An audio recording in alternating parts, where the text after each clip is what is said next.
मूकं करोति वाचालं पंगुं लंघयते गिरिं यत्कृपातमहं वन्दे परमानंद माधवम्। सानंदमानंद वने वसंतम आनंद कंदम हृतपाप वृंदम वाराणसीनाथ मनाथनाथम श्री विश्वनाथम शरणं प्रपद्ये। संपूर्णानंद संस्कृत विश्वविद्यालय द्वारा अंतर्जाल माध्यमेन संचालिते शास्त्र प्रौढ़ी इति नामके कार्यक्रमे अस्मिन् भवतां सर्वेषां ज्योतिषानुरागिणां स्वागतम् अस्ति। प्रचलिते कार्यक्रमे अस्मिन् गत दिने भवन्तः जातक पारिजात ग्रन्थस्य राशिशीलाध्यायस्य राशीणां स्वरूप विषये तेषां प्रसिद्ध संज्ञा विषये भावानां विषये अन्ये बहवः विषयाः श्रुतम्। अद्य 44 श्लोकतः अग्रे पाठं भविष्यति। अद्य अस्मिन् पाठे 10 वर्गाः विशेषसंज्ञा राशीणां स्थानानि इत्यादि विषयाणि अहं कथयिष्यामि। नमस्कार। जैसा कि आप सभी जानते हैं कि जातक पारिजात की यह कक्षा शास्त्र प्रौढ़ी नाम के इस प्रकल्प में चल रही है। इसके अंतर्गत आपको जातक पारिजात ग्रंथ का पंक्ति पाठ किया जा रहा है। इस क्रम में अब तक 43 श्लोकों का पाठ हो चुका है। आज हम 44वें श्लोक से शुरू करेंगे। और जैसा मैंने कहा था कि आप में से भी जो भी सज्जन हैं, वो जिनको कोई समस्या है, वह अपनी बात कमेंट के माध्यम से जो है डिपार्टमेंट ऑफ ज्योतिष के ऑफिशियल वेब पेज पर भेज सकते हैं। चलिए अब हम इस पाठ को आगे बढ़ाते हैं। आज का जो पाठ है वह है जो 10 वर्ग बताया गया था आपको विगत पाठ में, उनकी कुछ विशेष संज्ञाएं हैं। वह क्या हैं उसके विषय में आचार्य वैद्यनाथ कहते हैं, मूल त्रिकोण स्वगृहोच्च भागा वर्गोत्तमानां 10 वर्गजानां संयोग जातोत्तम नाम पूर्वा वैशेषिकांसा इति ते वदन्ति। अत्र 10 वर्गवशात् जाता कश्चित् विशेष संज्ञा उच्यन्ते। 10 वर्गजानां 10 वर्गतः समुत्पन्नानां स्वस्वमूलत्रिकोण स्वगृहोच्च भाग वर्गोत्तमानां च संयोग जातोत्तमानां पूर्वा वर्गानाम ऐक्योत्पन्ना उत्तम नाम पूर्वाः वैशेषिकांसा ते विशेष योगा भवन्ति इति विद्वांसो वदन्ति। अथ के ते विशिष्ट योगाः कथं चोत्पद्यन्ते तस्मिन् विषये आचार्याः कथयन्ति। उत्तमं तु त्रिवर्गैक्यं चातुर्वर्गं तु गोपुरं पंचवर्ग संयोगं सिंहासनमिहोच्यते। वर्गद्वयं पारिजातं षड्णां पारावतांसकः सप्तमं देवलोकः स्यात् अष्टमं च तथा भवेत्। एरावतं तु नौकं फलं तेषां पृथक पृथक। यहाँ आचार्य जो 10 वर्गों से उत्पन्न होने वाली विशेष संज्ञा है वह आपको बता रहे हैं। कह रहे हैं मूल त्रिकोण। पूर्व के पाठ में आपको बताया गया था कि प्रत्येक ग्रह की एक विशिष्ट राशि है जो उसकी मूल त्रिकोण राशि कही जाती है। तो वह जो मूल त्रिकोण है स्वगृही, प्रत्येक ग्रह की अपनी जो राशि है उसको उसका स्वगृह कहते हैं। और उच्च, जिन राशियों में प्रत्येक ग्रह उच्च के होते हैं वह उच्च भाग। और वर्गोत्तम, जो वर्गोत्तम संज्ञा है। वर्गोत्तम संज्ञा क्या है? वर्गोत्तम कोई ग्रह तब कहा जाता है जब जिस राशि में वह लग्न में है, लग्न कुंडली में, उसी राशि में जब वह ग्रह नवमांश कुंडली में भी होता है तो उसे हम वर्गोत्तम की संज्ञा देते हैं। तो यह वर्गोत्तम ग्रह। अब 10 वर्ग जाना, यह जो 10 वर्गों से जो है में है, वस्तुतः होते 16 वर्ग हैं, 16 वर्गों का विचार मिलता है, लेकिन यहाँ आचार्य 10 वर्गों में इनको बता रहे हैं।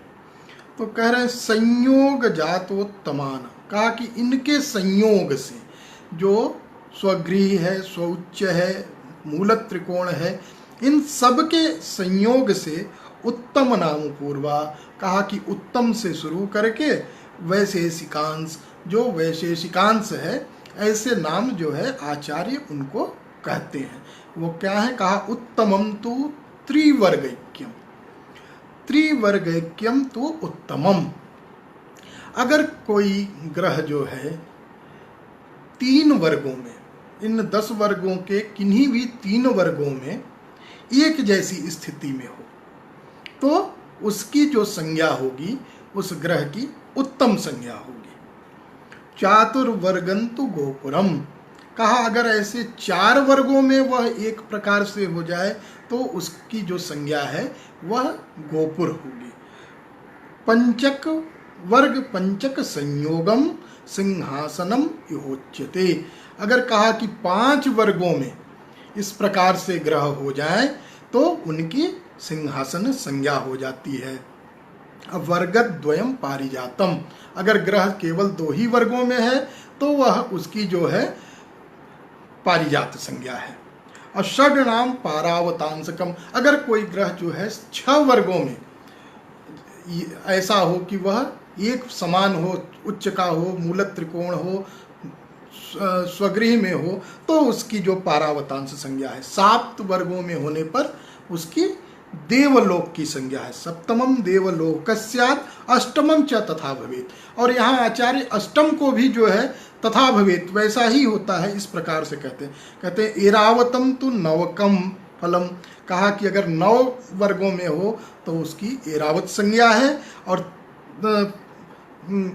तेषाम फलम पृथक पृथक, का इन सबके फल पृथक पृथक हैं। एक बार मैं पुनः इसको अपने जो विद्यार्थी हैं हमारे यहाँ के, उनके लिए संस्कृत में इसकी व्याख्या कर दे रहा हूँ। कहा कि त्रिवर्गैक्यम त्रयाणाम स्ववर्गाणाम ऐक्ये 10 वर्गेषु चेत 3 स्ववर्गा भवन्ति तदा तस्य उत्तमम संज्ञा।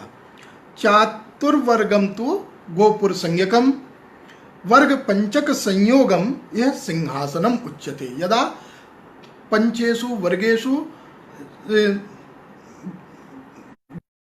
भवति तदा सिंहासनम संज्ञा। वर्गद्वयम पारिजातम, षड्णाम वर्गाणाम ऐक्ये पारावतांशकः, सप्तमम सप्तवर्गाणाम ऐक्यम देवलोकम, अष्टमम चाष्टम वर्गैक्यपि तथा देवलोक एव भवेत्, नवमम वर्गैक्यम एरावतम, 10ऐक्यम 10 वर्गे स्वकीया एव यदि सर्वे वर्गाः स्युः तदा वैशेषिकांशो भवति। विचारोऽयं वैद्यनाथस्य। पराशर मते तु भिन्नता दृश्यते। पराशरस्य वचनं वर्तते पारिजातं भवेद्वाभ्याम् उत्तमं त्रिभिरुच्यते, चतुर्भिर्गोपुराख्यम स्यात् सरई सिंहासनम तथा पारावतम भवेत् षड्भिर्देवलोकम च सप्तभिः वसुभिर्ब्रह्मलोकाख्यम 9 शक्रवाहनम दिग्भिः श्रीधाम योगः स्यात्। अत्र वैद्यनाथ मते दीर्घवर्गैक्ये वैशेषिकांशः तथा पराशर मते दिग्भिः श्रीधाम योगः इति दृश्यते, परंच दीर्घवर्गैक्यम तदैव भवितुम् अर्हति यदि सर्वेषां होरा त्रिंशांशकाश्च भवेयुः, अन्यथा दीर्घवर्गैक्यम कथम संभवति इति विचारणीय। यहाँ जो 10 वर्गों में संज्ञाएं बताई वैद्यनाथ ने, और तो ये जो संज्ञाएं हैं वैद्यनाथ के अनुसार, यह संज्ञा पराशर के मत से भिन्न है। यहाँ पे इन्होंने बताया वैद्यनाथ ने कि जो है 7 और 8 दोनों प्रकार से देवलोक संज्ञा होती है, जबकि पराशर के मत में जो है अगर 8 वर्गैक्य हों तो उनकी ब्रह्मलोक संज्ञा है, और जो है 7 में देवलोक की संज्ञा है। इसी प्रकार जो है यहाँ जो एरावत संज्ञा की है आचार्य ने 9 वर्गैक्य से, उसको वहाँ पर पराशर ने शक्रवाहन कहा है। और 10 वर्गों में यहाँ पर आचार्य उसको वैशेषिकांश कहते हैं, और जो है पराशर उसको श्रीधाम कहते हैं। यह दोनों के मत में थोड़ी सी भिन्नता है। अब ये जो 10 वर्ग हैं, इन्हीं 10 वर्गों में जो है इनके फल जो बताए जाएंगे आगे, वह इनकी संज्ञाओं के अनुसार इनके पृथक पृथक फल होते हैं। इसके विषय में आगे जब यथास्थान हम लोग चर्चा करेंगे। अब बता रहे हैं आचार्य कि षड्वर्ग क्या है और सप्तवर्ग क्या है। इसके विषय में कहते हैं, विलग्न होरा द्रेष्काण नवांश द्वादशांशकाः त्रिंशांशकश्च षड्वर्गः शुभ कर्मसु सस्यते। सप्तांशयुक्तः षड्वर्गः सप्तवर्गो अभिधीयते।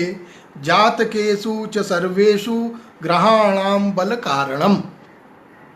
प्रायः जो विचार किया जाता है कुंडली में, वह षड्वर्ग और सप्तवर्ग से ज़्यादा विचार करते हैं, षड्वर्गों से और सप्तवर्गों से। तो षड्वर्ग क्या है यह बताते हुए कहते हैं, षड्वर्गाः किम, तो विलग्न होरा द्रेष्काण नवांश द्वादशांश त्रिंशांशकश्चेति षड्वर्गः कथ्यते।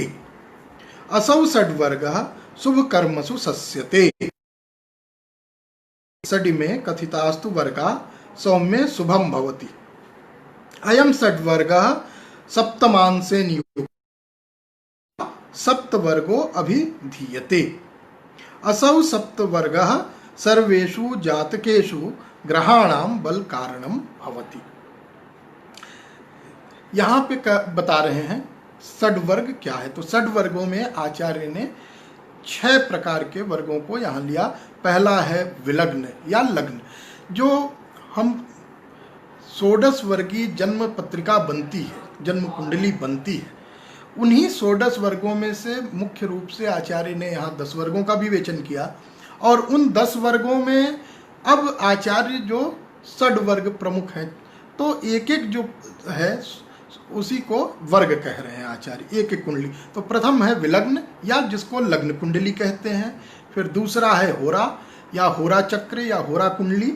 तीसरा द्रेष्काण, चौथा नवमांश, पांचवा द्वादशांश और छठा त्रिंशांश। इन्हीं 6 वर्गों को मिलाने पर षड्वर्ग होता है। यह षड्वर्ग जो है इसका सभी शुभ कर्मों में विचार करते हैं, ये प्रशस्त होता है। और जब इन 6 वर्गों में सप्तमांश को और जोड़ लेते हैं तो इसकी सप्तवर्ग संज्ञा हो जाती है। यह जो सप्तवर्ग है, इन सप्तवर्गों के माध्यम से ग्रहों के बल का जो निर्धारण है उनका विचार किया जाता है। किसी भी जातक की जन्म कुंडली के लिए आचार्य इस प्रकार से बताते हैं।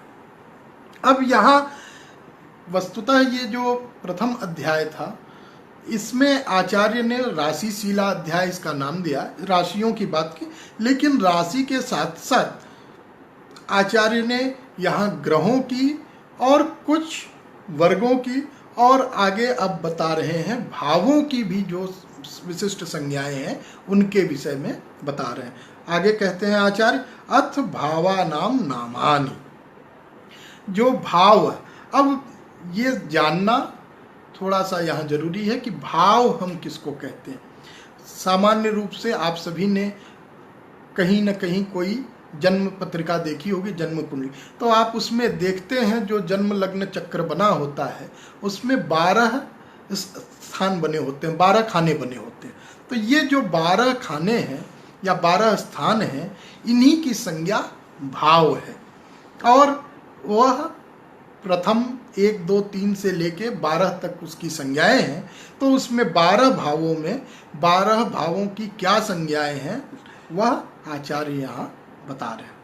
आचार्य कहते हैं कल्पोदयाद्याद्य तनु जन्म विलग्न होरा वागर्थ भुक्ति नयन स्वकुटुंब भानी दुश्चिक्य विक्रम सहोदर वीर्य धैर्य करणास्तृतीय भवनस्य भवन्ति संज्ञा पाताल वृद्धि हिवुक्षिति मातृविद्या यानाम्बुगेह सुख बंधु चतुष्टयानि धीदेवराज पितृनंदन पंचकानि रोगांग शस्त्र भय षष्ठ रिपुक्षतानि जामित्र काम गमनानि कलत्र संपत् द्युनास्त सप्तम गृहाणि वदन्ति चार्या रंध्रायुरष्ट रण मृत्यु विनाशनानि धर्मो गुरुः शुभ तपो नवभाग्य भानी। तो ये जो है संज्ञाएं हैं भावों की। तो इसको बताते हुए आचार्य कह रहे हैं कि जो प्रथम भाव है उसकी क्या क्या संज्ञाएं हैं। कह रहे हैं कल्प, उदय, आद्य, तनु, जन्म, विलग्न, होरा। यह जो संज्ञाएं हैं यह आचार्य ने प्रथम भाव की संज्ञाएं बताई हैं। यह कुल 7 संज्ञाएं प्रथम भाव की हैं। द्वितीय भाव की जो संज्ञा है वह है वाक, अर्थ, भुक्ति, नयन, स्व, कुटुंब। यह द्वितीय भाव की संज्ञाएं हैं। दुश्चिक्य, विक्रम, सहोदर, वीर्य, धैर्य और कर्ण, यह तृतीय भाव की संज्ञा होती है। पाताल, वृद्धि, हिबुक, क्षिति, मातृ, विद्या, यान, अम्बु, गेह, सुख, बंधु और चतुष्टय, यह जो है चतुर्थ भाव की संज्ञा है। पंचम भाव की संज्ञा है धी, देवराज, पितृ, नंदन और पंचक, यह पंचम भाव की संज्ञाएं हैं। छठे भाव की संज्ञा है रोग, अंग, शस्त्र, भय, षष्ठ, रिपु और छत। ये जो नाम बताए हैं आचार्य ने यह छठे भाव की संज्ञाएं हैं। सप्तम भाव की संज्ञा है जामित्र, काम, गमन, कलत्र, संपत, द्यून, अस्त और संपत। ये सप्तम, यह जो है अष्टम भाव की संज्ञा रंध्र, आयु, अष्ट, रण, मृत्यु, विनाश। नवम भाव की जो संज्ञा है धर्म, गुरु, शुभ, तपोवन और भाग्य। फिर इसके पश्चात दसम भाव की संज्ञा है व्यापार, मेषुरण, मध्यमान, ज्ञान, राज्य, आस्पद और कर्म। यह जो है दसम भाव की संज्ञाएं हैं। एकादश भाव की उपांत, भव, आय और लाभ, ये एकादश भाव की संज्ञा है। ऋषभ, व्यय, द्वादश और अंत्य, यह द्वादश भाव की संज्ञाएं हैं। एक बार मैं पुनः इसको आपके उसके लिए पढ़ देता हूँ।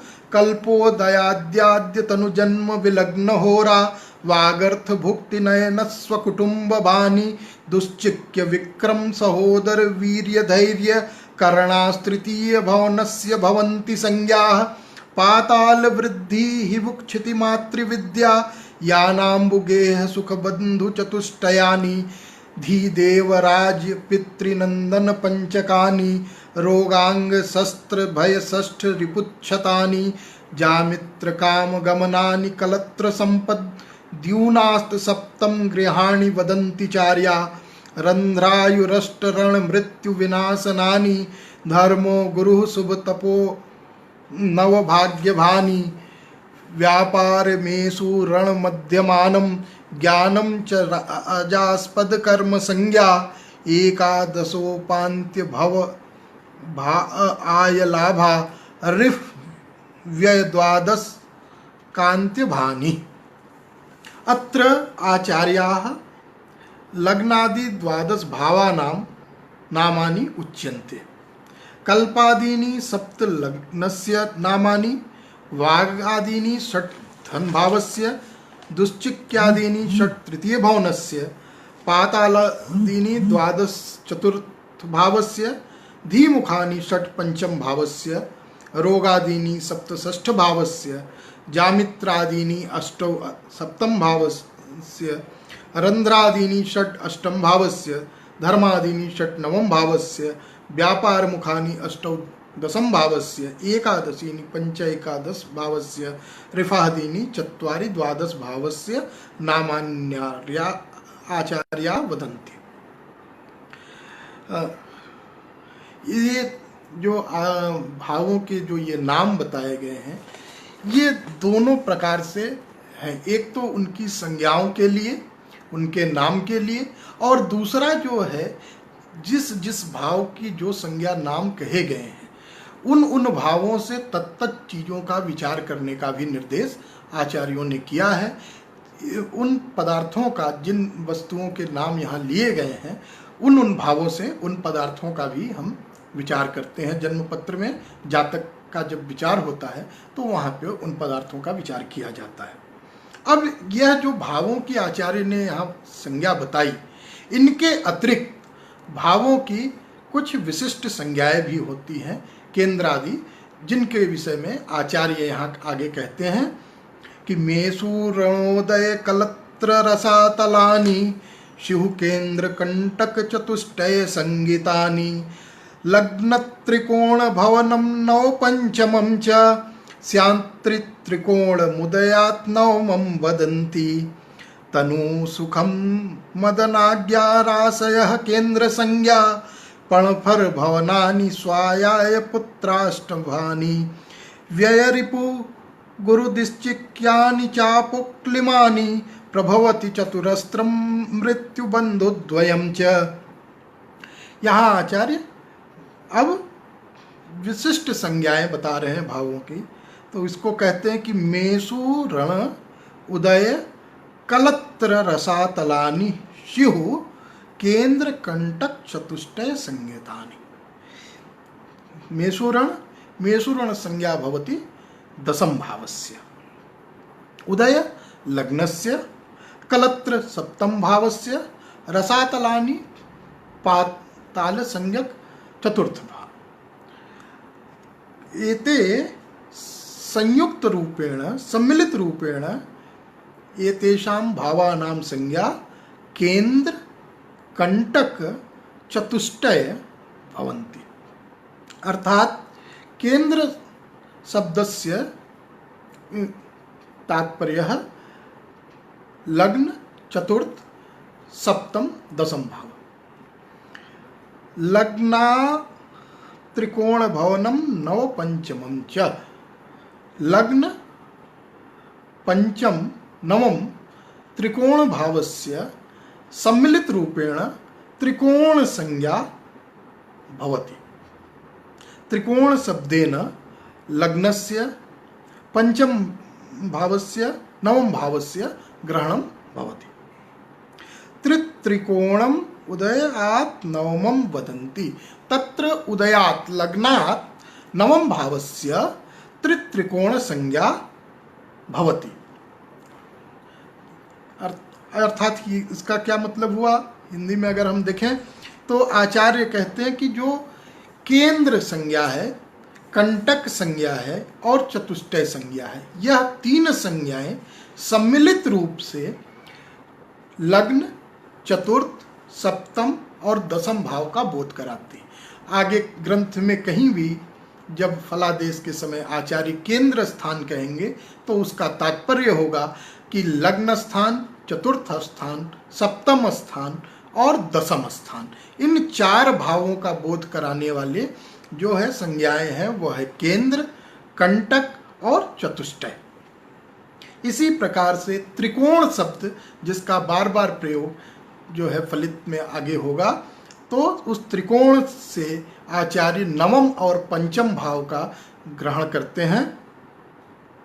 जो है लग्न से जो नवम और पंचम भाव है उनकी त्रिकोण संज्ञाएं हैं, और लग्न से जो नवम भाव है अकेले, उसकी जो एक विशिष्ट अन्य संज्ञा है वह है त्रित्रिकोण।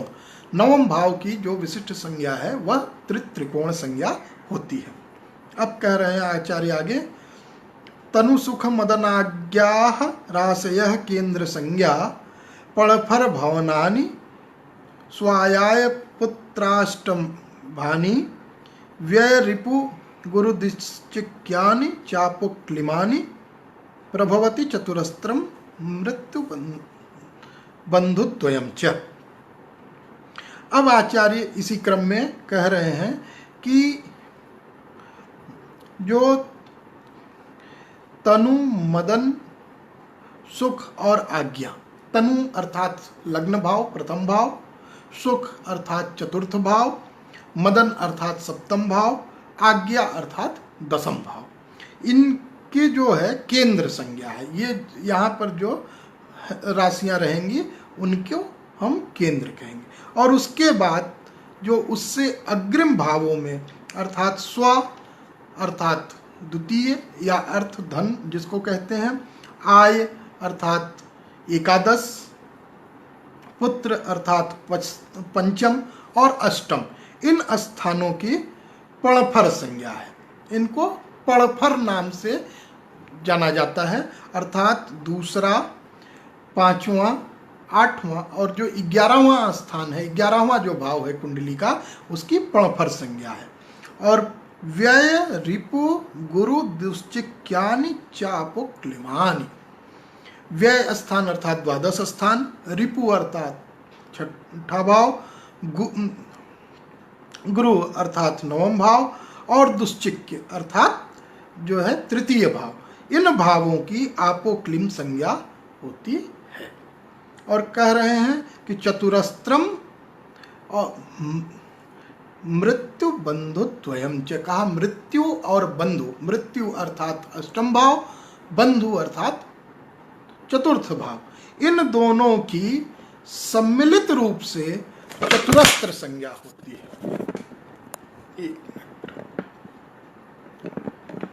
इनकी चतुरस्त्र संज्ञा होती है।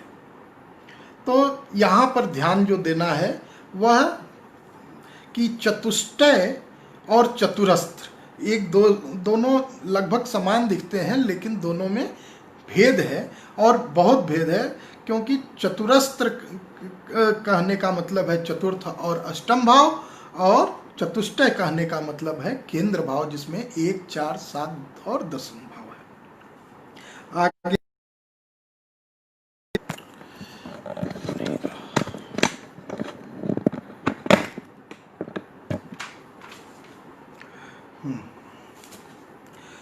दुश्चिक्यारिमानान्युपचय भवनान्याहुराचार्य मुख्याः शेषाः पीडर्क्ष संज्ञाः नवधन जल धी कामरंध्रांत्य होरा एते भावाः दिशेन्दुज सित गुरुभिः संयुता वीक्षिता वा नान्यैर्युक्ता न दृष्टा यदि सुफलदा जन्मतः पृच्छतो वा।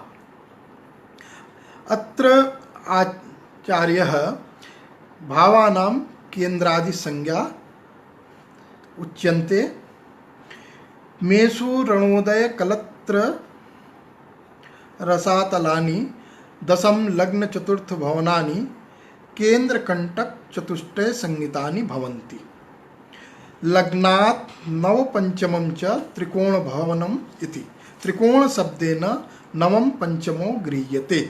त्रित्रिकोणम उदय लग्नात् नवमं त्रिकोणम त्रित्रिकोणम स्यात् इति वदन्ति विद्वांसः। पुनः केंद्रम तनु सुख मदन आज्ञाराशय लग्न चतुर्थ सप्तम दशम भावा केंद्र संज्ञा भवन्ति। अष्टमानि द्वितीय पंचमाष्टम एकादश भवनानि पणफर संज्ञकानि भवन्ति। व्यय रिपु गुरु दुश्चिक्यानि द्वादश षष्ठ नवम तृतीय भवनानि च आपक्लिमानि भवन्ति। अग्रे आचार्यः कथयन्ति दुश्चिक्यारि मानानि तृतीय एकादश षष्ठ दशम भवनान्य उपचय भवनान्य आचार्य मुख्या प्राक्तना मुनय आहु शेषा अवशिष्टा नवधन जलधि काम रंध्रांत्य होराः नवम द्वितीय चतुर्थ पंचम सप्तमाष्टम द्वादश प्रथम भावा पीडर्छ संज्ञा भवन्ति। यहाँ मतलब क्या है यहाँ आचार्य का कि कह रहे हैं कि दुश्चिक्य अर्थात तृतीय आय एकादश अरि षष्ठ मान दशम ये उपचय भवन इनकी एक विशिष्ट जो संज्ञा है उपचय संज्ञा कह रहे हैं कि आहु आचार्य मुख्या जो मुख्याचार्यों ने कहा शेषाह पीडर्छ संख्या जो शेष स्थान है उनकी पीडर्छ नाम की संज्ञा होती है। वो कौन कौन है तो कहा नवम स्थान धन अर्थात धन द्वितीय पंचम और सप्तम अष्टम अंत्य और लग्न।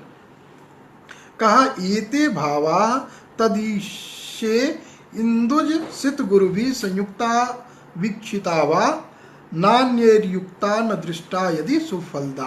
कहा कि ये जो भाव हैं अगर ये भाव जो है ये उन तदी से अपने ही स्वामी से इंदुज अर्थात बुध सित शुक्र और गुरु इनसे संयुक्त या वीक्षित हो या तो इनसे युक्त हो या उनसे देखे जाते हो तो कहाँ पर कहा कि जन्मतः पृक्षतो वा जन्म कुंडली में या प्रश्न कुंडली में तो ये सब शुभ फल देने वाले होते हैं। तो इसका मतलब क्या हुआ ना यहाँ आचार्य कहना ये चाहते हैं कि जितने भी अनुपचय भाव हैं दो हो गए उपचय और अनुपचय। तो जो अनुपचय भाव हैं जब वे भाव अपने स्वामी से दृष्ट हों या बुध से या गुरु से या शुक्र से युत हो या दृष्ट हो तो वह जो है शुभ अन्य ग्रहों की उनके साथ युति या दृष्टि न हो तो वह सब शुभ फल देने वाले होते हैं। अब इसी प्रकरण को आगे बढ़ाते हुए आचार्य जो है राशियों का उदयमान बताते हैं। कह रहे हैं नखा जिना विंशतिरष्ट युक्ता रदांग लोका व्यदारणवाख्या मेषादिमानं क्रमशो वदन्ति तुलादि षट्कस्य विलोमतः ते। इदानीं लग्नानाम् उदयमानान् उच्यन्ते। तत्र मेषस्य नखाः विंशति वृषस्य जिन चतुर्विंशति भागाः मिथुनस्य विंशति अष्टयुक्ताः अर्थात अष्टविंशति भागाः कर्कस्य रदाः दन्ताः द्वात्रिंशति अंशाः सिंहस्य अंगलोकाः अंग षड् लोकाः त्रयः अंकानां वामतो गति इति सूत्रेण षड्त्रिंशत् अंशाः। कन्यायाः वियदर्णवाः वियद आकाश शून्य अर्णवः समुद्राः चत्वारि अतः चत्वारिंशत् अंशाः उदयमानानि सन्ति। एते एवमेव एतेषां वैपरीत्येन तुलादि षड् राशीनाम् उदयांशाः भवन्ति। यहाँ आचार्य राशियों को अन्य ग्रंथों में जब हम देखते हैं तो वहाँ जो आचार्य हैं वो राशियों का जो उदयमान लंकोदयमान के रूप में वहाँ दिया रहता है। यहाँ आचार्य ने एक विशिष्ट पद्धति अपनाते हुए अंशों में राशियों के उदयमान बताए हैं प्रत्येक राशि। तो ये कह रहे हैं कि मेष राशि का जो उदयमान है वह 20 अंश, वृष राशि का 24 अंश, मिथुन का 28 अंश, कर्क का 32 अंश, सिंह का 36 अंश और कन्या का 40 अंश मान होता है। और इसी का जो विपरीत क्रम से पुनः जैसे तुला का 40 और फिर आगे इसी विपरीत क्रम से जो बाकी 6 राशियां बची तुला से मीन पर है उदयमान होता है। अब ये जो अंशात्मक मान है, अगर आप इसको हम देखें ध्यान से तो ये जो मान बताए गए 6 राशियों के जब हम इनका योग करेंगे तो वह कुल 180 अंश के तुल्य होगा। और बाकी की जो 6 राशियां हैं फिर उसी को और जोड़ दें तो वो 180 अंश अर्थात 360 अंश। और ये हमें ज्ञात है कि जो राशियों का एक पूरा चक्र है मेष से मीन पर्यंत वह 360 अंश का होता है। और प्रतिदिन ये 12 लग्नों का 12 राशियों का उदय होता है। तो यह 360 अंश का उदय इस क्रम में इतना उनका उदयमान है अंशात्मक रूप से। और यह जो उदयमान बताया है इसको आगे अन्य ग्रंथों में या यहाँ भी आचार्य ने बताया है कि ये इसका प्रयोजन जब आचार्य बताते हैं तो वो कहते हैं, कहा कि स्वदेशीय उदयमानार्थम स्वदेशीय फलभाततः खंडैश्चोक्त विधिना गणितम कार्य ये राशि नाम उदय भागा पठिता ते स्थिरा केवलम नष्टादि चिंतायाम द्रव्य परिज्ञानाय पुरुषावयव ज्ञानाय चेति।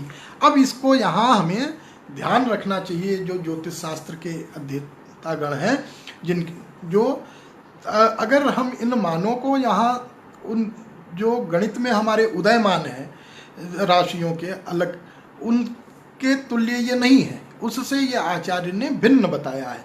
और ये जो उदयमान है ये केवल आचार्य यहाँ बिल्कुल स्पष्ट रूप से कह रहे हैं कि केवल नष्टादि चिंतायाम द्रव्य परिज्ञानाय पुरुषावयव ज्ञानाय अर्थात पुरुषों के अवयव शरीर के अंगों के विषय में जो कौन सा अंग कैसा छोटा बड़ा होगा जो राशियों के उदयमान के तुल्य है, जिस राशियों में उदय में जन्म होगा उसी के अनुसार शरीर जो है यहाँ आगे बताएंगे आचार्य कि जो पुरुष के शरीर का आकार है ये उनके राशियों के उदयमान पर भी निर्भर करता है, ऐसा ये आचार्य कहना चाहते हैं।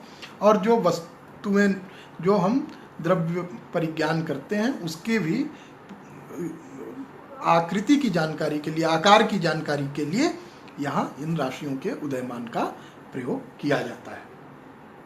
अब इसी क्रम को आगे बढ़ाते हुए आचार्य कह रहे हैं कि राशियों का कौन सा भाग शुभ है कौन सा अशुभ है इसको बता रहे हैं आचार्य।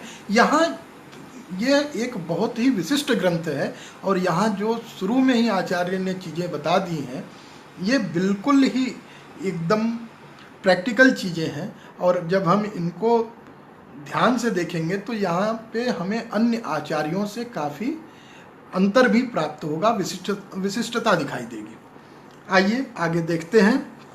कह रहे हैं राशि नाम शुभाशुभ भागा तनु शरारारि खरा किरीटिनो घना गुरुर्हेय नखा नरानुका शशांक भागा यदि तुम्बुरादिके मुहूर्त जन्मा दिशु मृत्यु सूचका पुत्रो वटुर्दिव्य जनाधिको धनी विराटयो गोत्र वयोधिको धुनाः मेषादिके पुष्कर भाग संज्ञा मुहूर्त जन्मा दिशु शोभन प्रदाः।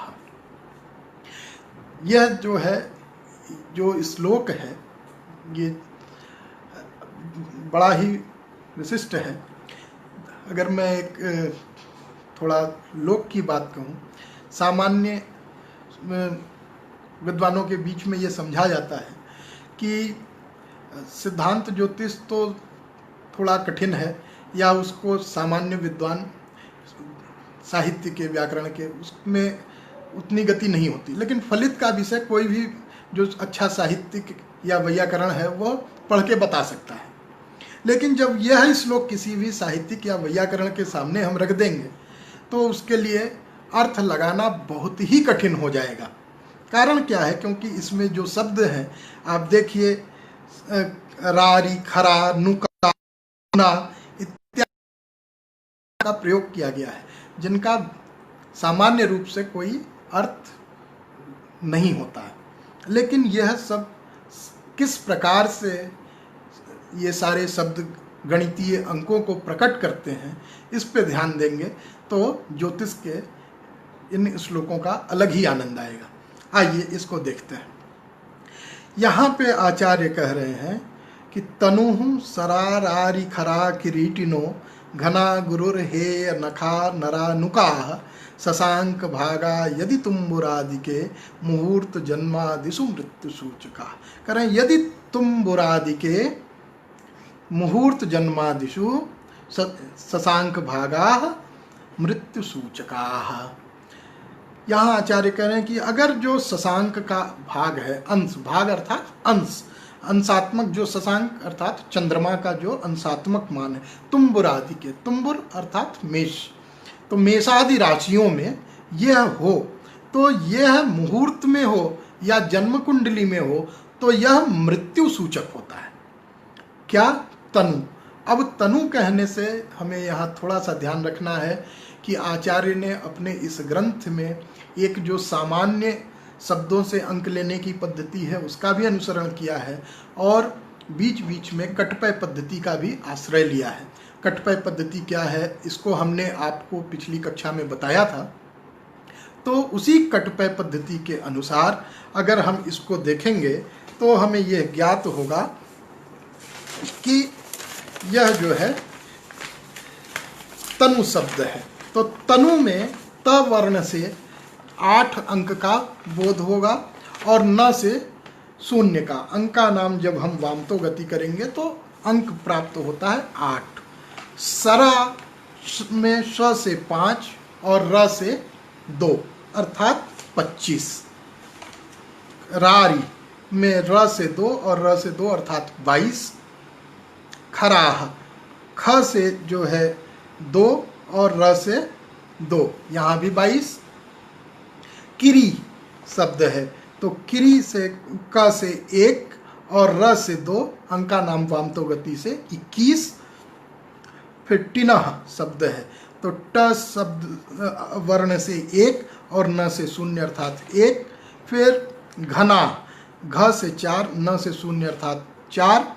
फिर गुरु, ग से 3 और र से 2, ये 23। फिर हेय, ह से 8, य से 1 18। और नखाह, न से 0, ख से 2 अर्थात 20।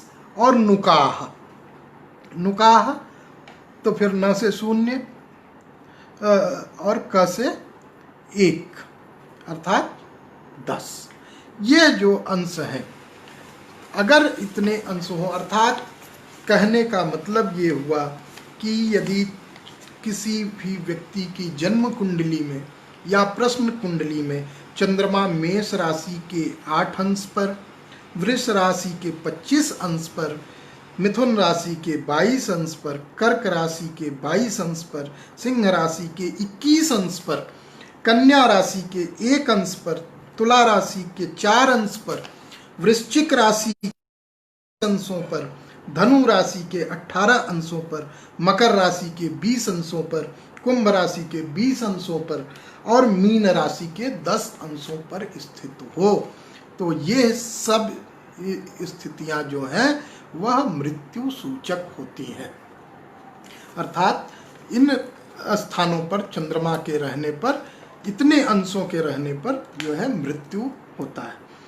और इसी प्रकार अब इसको एक बार पुनः बोल देते हैं संस्कृत में।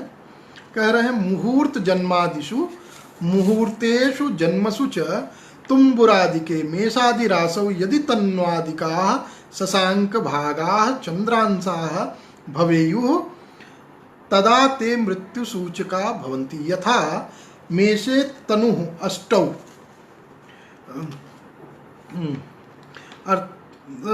अर्थात अष्टमो अंशश्चांद्रो मेषस्याशुभकरो भवति।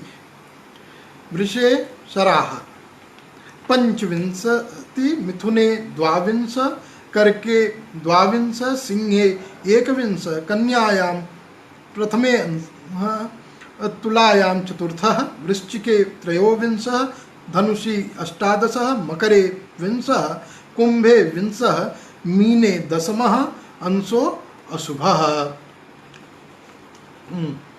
अत्र इदम अवधेयं यस्य जन्मकाले रासे पठितांश प्रमितश्चंद्रो भवेत् तदा तावत् संख्यामिते वर्षे तस्य जातकस्य मृत्युरादेश्य इति।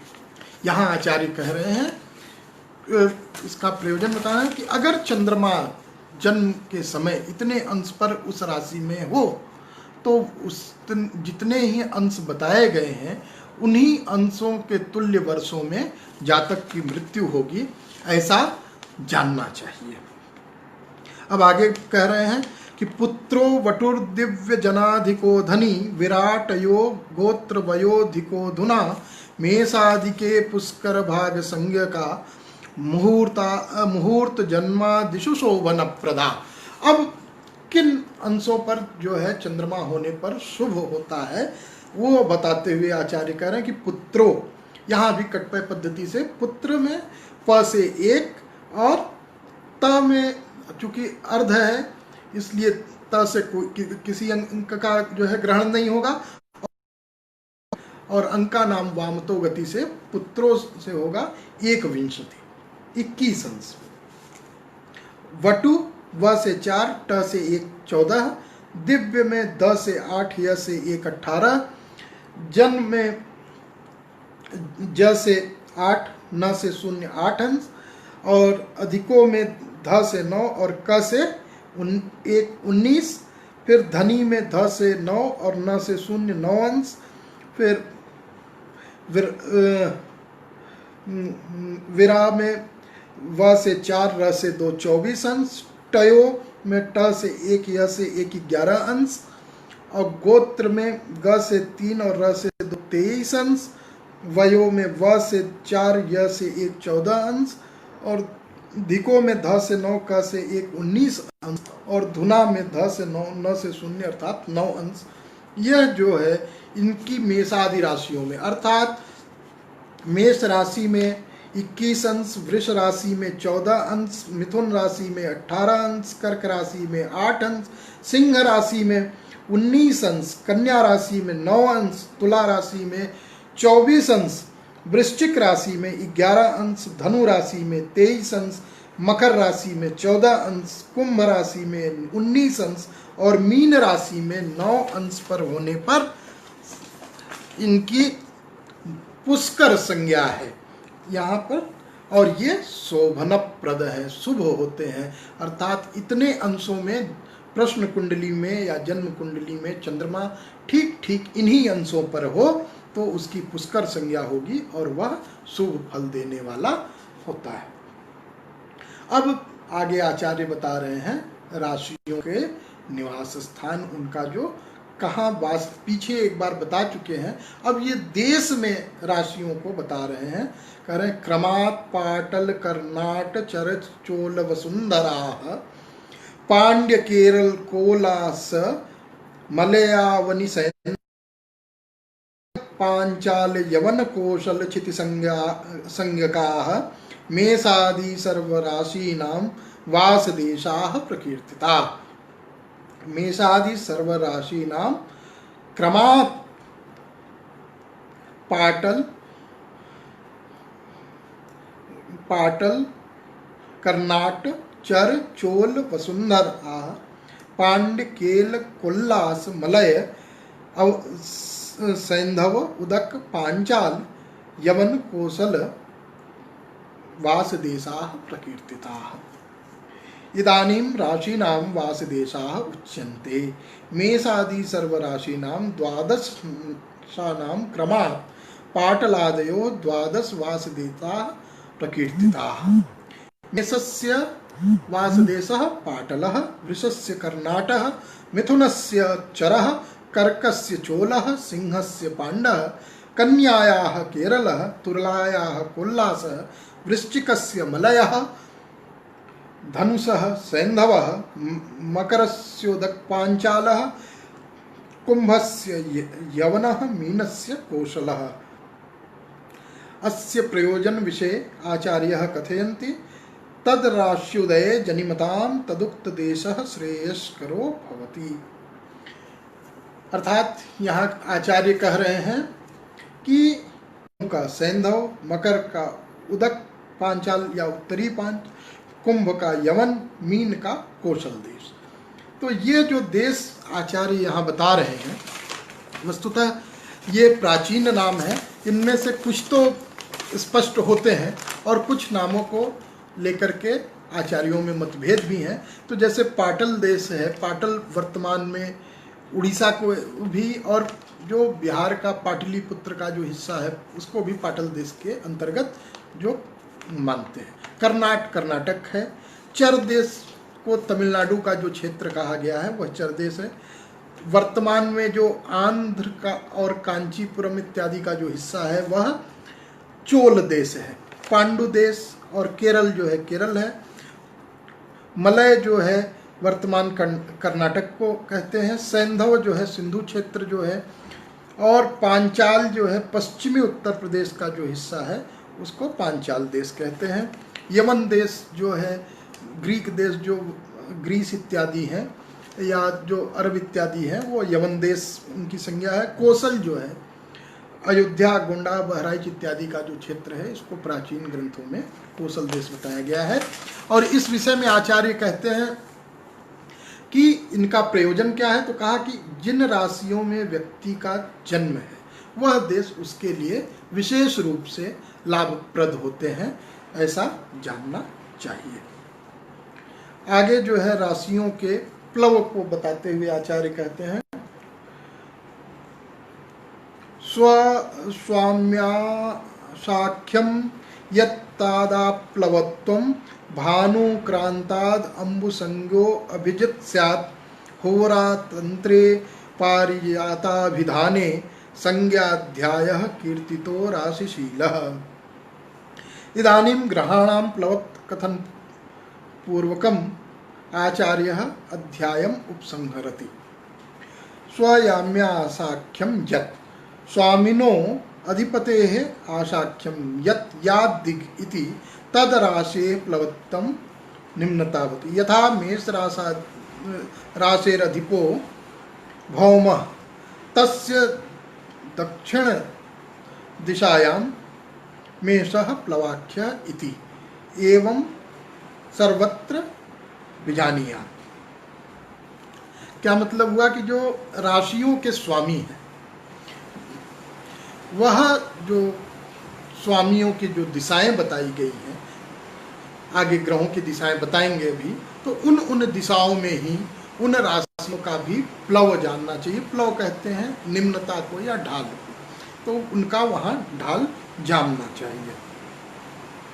तो इसके बाद करें होरातंत्रे जातक शास्त्रे पारिजाता विधाने, पारिजात इति नाम के ग्रंथे राशिशीलः राशि नाम शील विशिष्ट इति संज्ञाध्यायो कीर्तितो वर्णितः। यहाँ कह रहे हैं कि जो पारिजात ग्रंथ में ये हमने राशिशील नाम का जो अध्याय है इसको हमने कहा है। इस प्रकार आज यहाँ इस जातक पारिजात ग्रंथ के प्रथम राशिशीलाध्याय का समापन हो रहा है। आज के लिए हम पाठ को बस यहीं तक रखते हैं।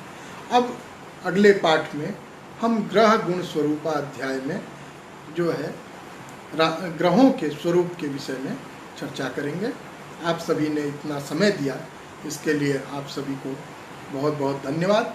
और यदि कोई शंका है, प्रश्न है, तो उसे पूर्णानंद संस्कृत विश्वविद्यालय के ज्योतिष विभाग के ऑफिशियल जो फेसबुक पेज है, उस पर आप कमेंट के माध्यम से पूछ सकते हैं। धन्यवाद। जयतु संस्कृतम, जयतु भारतम।